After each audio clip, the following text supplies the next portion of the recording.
اطمینان کے ساتھ کریے، نیچے سے اگر جا رہے ہیں تو بھی۔ اور ہاں من ماتا ولم یعرف امامت کما نہیں ماتا میتۃ جاہلیہ، یعنی ان کی معرفت کے ذریعے اس کی معرفت حاصل کرنا ہے۔ عزیزان گرامی، کربلا میں کیا تھا؟ کیا وہ جانتے نہیں تھے کہ حسین ابن علی ہے؟ پتا نہیں تھا رسول کا نواسا ہے؟ پتا تھا۔ پھر کیوں مارنے کے در پر تھے؟ بہت سی وجوہات ہے اس کی۔ ایک مولا نے بھی جملہ ارشاد فرمایا نا کہ حرام تمہارے شکموں میں بہہ چکا ہے۔ معرفت کی کمی تھی عزیزان گرامی۔ ہمیں سوچنا چاہیے کہ آج کے دور کی کربلا کیا ہے، آج کے دور کا حسین کون ہے؟ آج کے دور کا حسین پردہ غیب ہے۔ میں خود کلامی کرتا ہوں، خود کلامی کرنے کے بعد جو اپنے عزیزان بیٹھے ہوئے، بزرگان علماء کرام بیٹھے ہوئے، ان کی زبان بنتا ہوں، پھر میں تک آتا ہوں تاکہ آپ برا نہ مانا جائے نا۔ حسین عباس پہلے خود سے پوچھتا ہے کہ میں کتنا وقت کے امام کو پہچانتا ہوں، پھر اس کے بعد ہم علماء کرام مل کے آپ سے پوچھتے ہیں کہ آپ کتنا وقت کے امام کو پہچانتے ہیں۔ یہاں بڑے صاحب فضیلت ایام ہیں، اس واسطے فضیلت کے ایام ہیں، ہم حسن کے ایام تو ہیں ہی ہیں، لیکن فضیلت اس واسطے ہے کہ ان دنوں میں انسان بڑھ بن سکتا ہے۔ اور نے جب حسین کے گھوڑے کی لگام میں ہاتھ ڈالا تو ہمارے سب سے عاجز تھا، لیکن دیکھیے علیہ السلام پر رہا ہے۔ میری قوم کے جوانوں، تھوڑا تفکر ان دنوں میں کوشش کیجیے اپنے آپ کو تبدیل کرنے کی، اور گھبرانا نہیں ہے۔ ہاں میں ہمیشہ کہتا ہوں اچھا طبیب وہ ہوتا ہے جو تشخیص بھی کرے اور علاج بھی بتائے۔ صرف ممبر سے تشخیص کرنا کمال نہیں ہوتا، علاج بتانا کمال ہوتا ہے۔ سوچیے مجھ سے بڑا کون گنہگار تھا جب حسین علیہ السلام کے گھوڑے کی لگام میں ہاتھ ڈالا، لیکن عزیزان گرامی قدر جب توبہ کی، توبہ الرسول کی، اس سے بڑا پھر علیہ السلام کوئی نہیں، اس سے بڑا رحمت اللہ علیہ کوئی نہیں۔ ہماری قوم کے جوانوں اسی چیز کو سوچیے۔ قبلہ ہم سے پہلے پڑھ رہے تھے غربت حضرت علی اصغر علیہ السلام، اصغر کے بعد کوئی نہ رہا حسین کا۔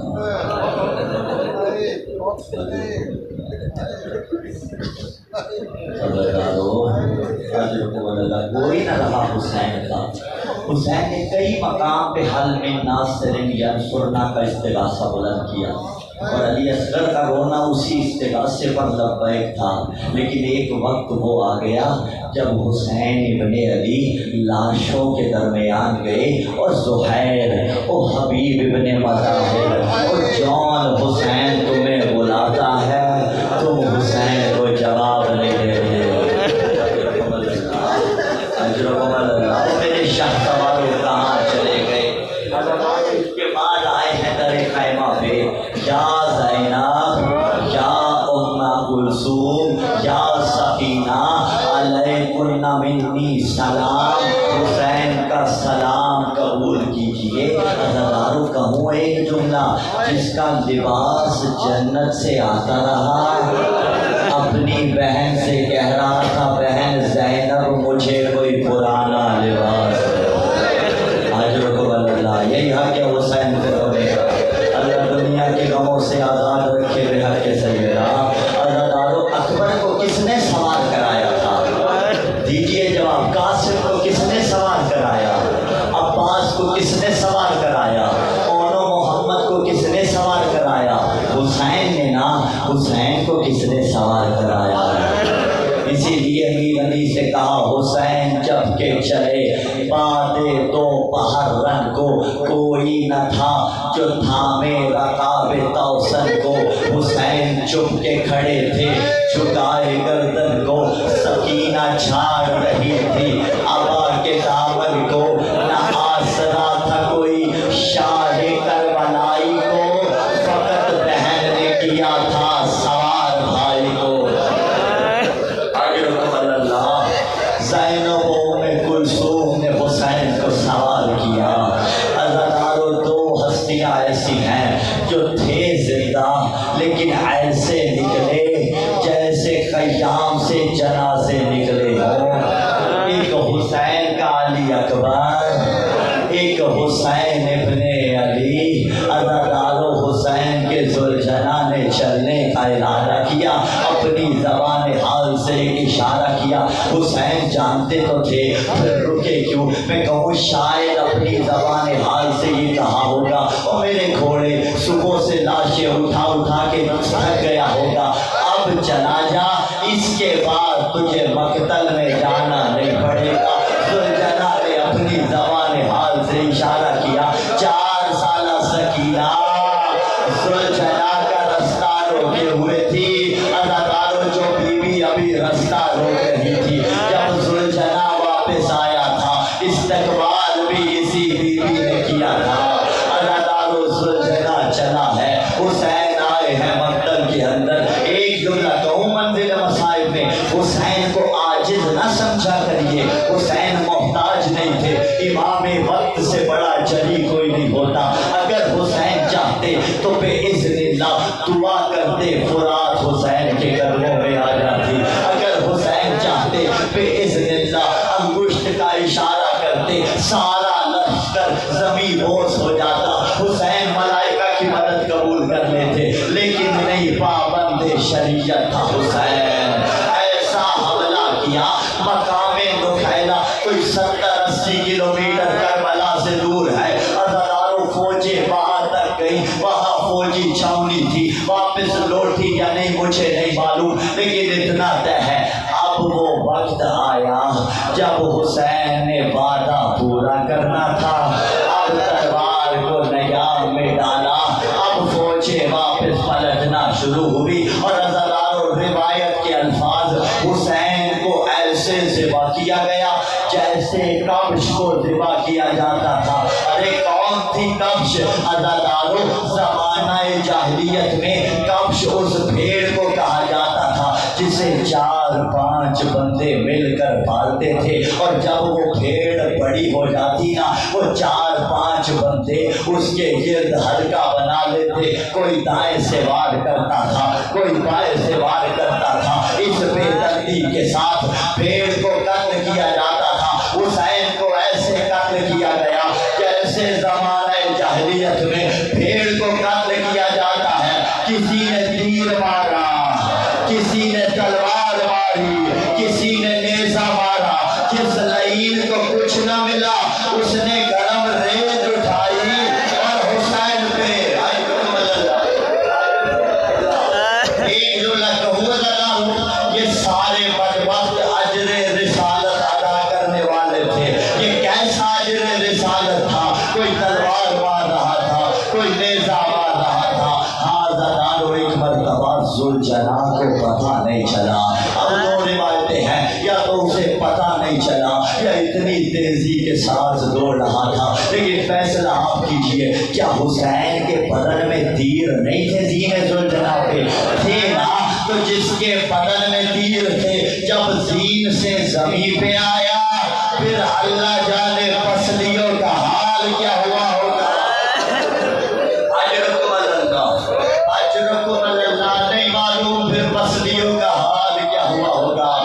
زمین پہ حسین آگے، ان لعنتیوں نے کئی مرتبہ حسین سے کہا حسین قیام پہ حملہ ہو گیا، ایک آدھ بار تو دھوکہ دیا، لیکن ایک آدھ بار حقیقت میں قیام پہ حملہ کیا، حسین سے برداشت نہیں ہوا۔ ارے حسین بھی زندہ ہو، قیام پہ حملہ کیا جائے۔ عزادارو کئی قاتل ہیں، مختلف روایات ہیں، میں آنکھوں سے دیکھ کر پڑھ رہا ہوں تو سب کو جم کر دیتا ہوں۔ ایک لعین نے، دل دکھے تو معاف کیجیے گا، ایک لعین نے ایک تیر حسین کے حلق میں مارا،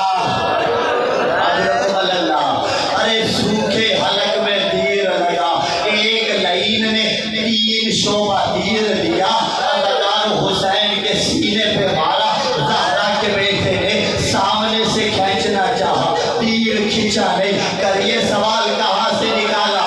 عزادارو پشت سے کھینچا، خون کا فوارہ نکلا۔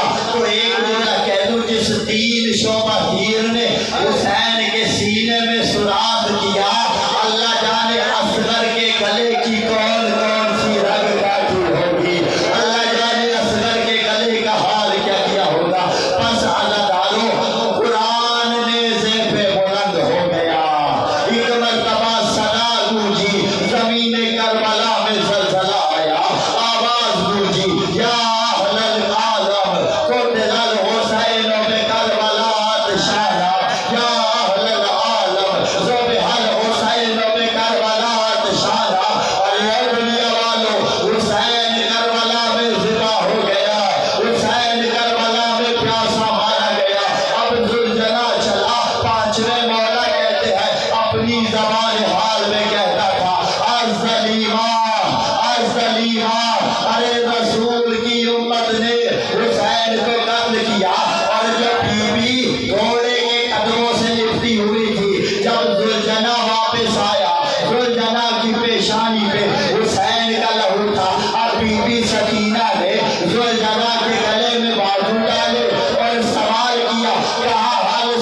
الہی بہر کے زہرا سلام علیہ ہوا بہا و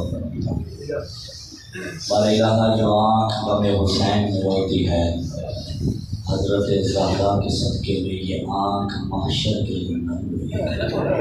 جو چہرے فضائل معصومین سن کر کھل اٹھتے ہیں، ان چہروں پر محشر کے دن پریشانی نہ آئے۔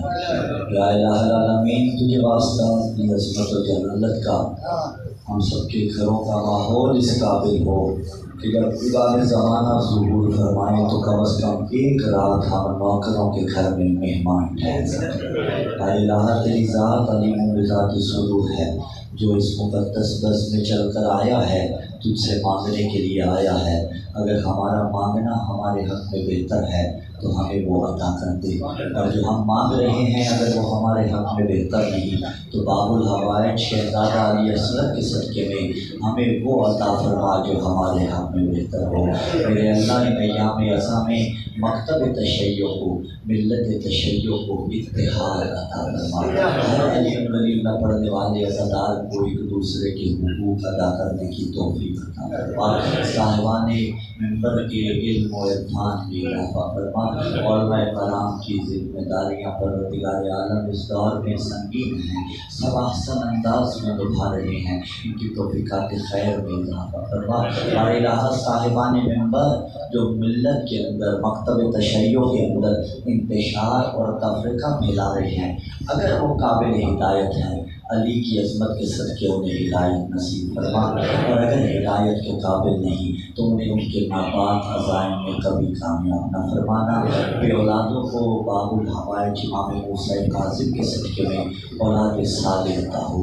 جو بے اولاد ہیں انہیں صالح اولاد عطا کر دے، جو صاحبان اولاد ہیں انہیں پروردگار عالم ان کی نیک تربیت کرنے کی توفیق عطا فرما۔ اور الہ، تیرا حکم ہے وفی السماء رزقکم وما توعدون، تیرا حکم ہے ادعونی استجب لکم، ہم تجھے پکار رہے ہیں۔ پروردگار عالم تو وعدے کے خلاف نہیں کرتا، اپنی بارگاہ رحمت سے معصومین علیہ السلام کے صدقے میں ہم سب کو اس قابل بنا دے کہ ہم لشکر امام زمانہ میں شامل ہو سکیں، امام کے ظہور میں تاجیل فرما۔ آخر میں جمیع شہدائے ملت باقریہ کے واسطے جو آپ حاضرین ہیں، آپ اپنے مرحومین کے واسطے، اس بستی میں بسنے والے موالیان حیدر کرار جو اس جہان فانی سے رحمت فرما گے، وہ مومنین مرحومین جن کے لیے درود و فاتحہ پڑھنے والا کوئی نہیں، اور بالخصوص مولانا محمد حسین اصغر کا بھتیجا جس کے لیے اہتمام کیا گیا، اگر بالغ تھا تو پھر نابالغ تھا تو یقیناً ماں باپ کے واسطے راحت کا سامان ہوگا، خدا اسے بخشے گا انشاءاللہ العزیز۔ ان کے واسطے اور بھی جن مرحومین کا کہا گیا ہے جنہوں نے اس صف اعظم میں بچھانے کے واسطے پرخلوص اہتمام فرمایا، پروردگار عالم ان کے درجات بلند فرما۔ آئیے آخر میں مل کر مرحومین کو یاد کرتے ہیں اور ان کے واسطے سورۃ الفاتحہ مع سورۃ